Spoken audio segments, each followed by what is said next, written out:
আমাৰ গোসাইগাঁও সমষ্টিৰ উপ নিৰ্বাচনৰ বাবে গোসাইগাঁও মহকুমাৰ প্ৰশাসন ইতিমধ্যে সাজু হৈ উঠিছে।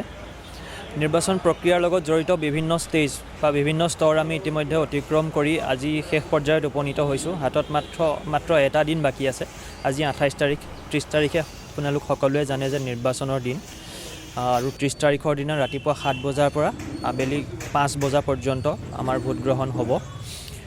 আৰু অহা কাইলৈ অৰ্থাৎ 29 তাৰিখে আমি পলিং টিমসমূহ ইয়াৰ পৰা পঠাম নিজৰ ভোট কেন্দ্ৰ অভিমুখে। কাইলৈ ৰাতিপুৱা তেওঁলোক যেতিয়া আমাৰ ইয়াত আহিব অফিচত, ইয়াত আহিহে তেওঁলোকে জানিব পাৰিব কোন ভোট কেন্দ্ৰত তেওঁলোকৰ দায়িত্ব পৰিছে। সেয়া এক ৰেণ্ডমাইজেশ্যন প্ৰক্ৰিয়াৰ দ্বাৰা সম্পন্ন হয়।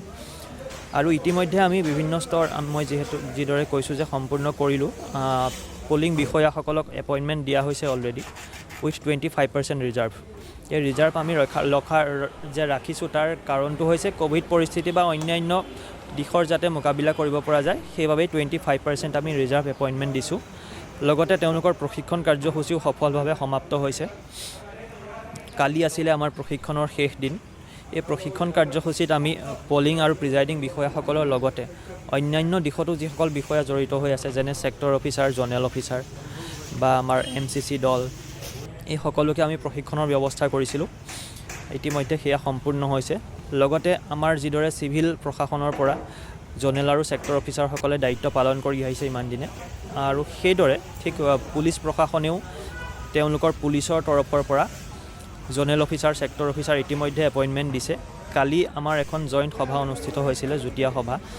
সেই সভাখনত police sector officer, zonal sector officer আৰু আমাৰ চিভিল ছেক্টৰ অফিচাৰ, জ'নেল অফিচাৰসকলৰ একেলগে এটা টেগিং আৰু কোঅপাৰেশ্যন মিটিং এখন হৈ গ'ল।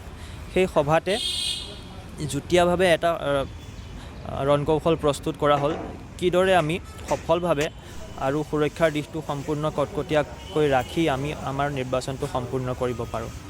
আৰু অহা কাইলৈ মই ইতিমধ্যে কৈছোঁ, আমাৰ ইয়াৰ পৰা যিহেতু ডেছপাচ হ'ব, আমাৰ কাউণ্টাৰসমূহ ইতিমধ্যে সম্পূৰ্ণ হৈ উঠিছে, আৰু আমি আশাবাদী যে সকলোখিনি সময়মতে আৰু সুকলমে আমি সম্পন্ন কৰিব পাৰিম।